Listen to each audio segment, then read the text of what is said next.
In this video, we are going to make a hanging kitchen cabinet with adjustable shelves as requested by my father. This video is sponsored by Davies Paints Philippines.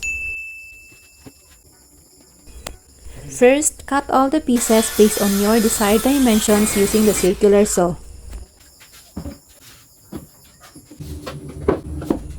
Then put them all together using the cordless drill.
We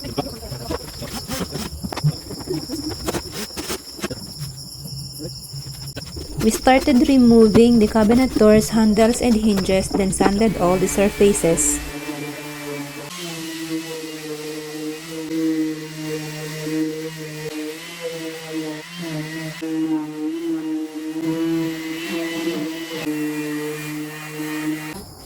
To fill in the edges and repairing surface imperfections, we used Davies homebuddy filler. Davies homebuddy polyester body filler is a super strength body filler which is ideal for repairing surface imperfections. It can also be used not only for woods but also for concrete, metal, aluminum, fiber cement wall, and fiberglass. After letting the body filler dry, don't forget to sand it before applying the primer. And for the primer, we use the Davies Timber Prime Wood Primer. Davies Timber Prime provides optimum sealing, excellent adhesion, resistance to filling, and cracking with maximum hiding. To cut in corners and hard-to-reach areas, we use a paintbrush, then use a roller for the rest of the cabinets.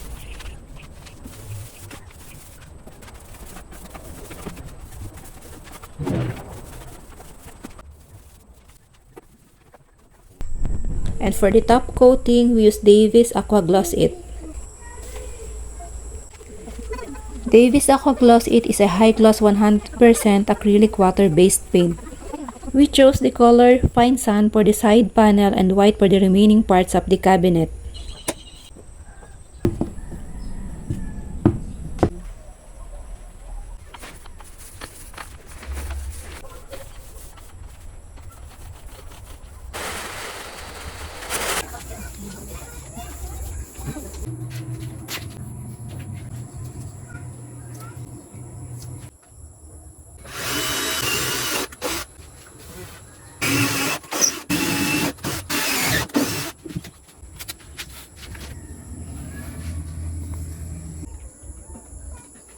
After applying the two coats and letting the paint dry for 24 hours, we installed the doors, handles, and hinges back on the cabinets. And now we are done painting our DIY hanging kitchen cabinet.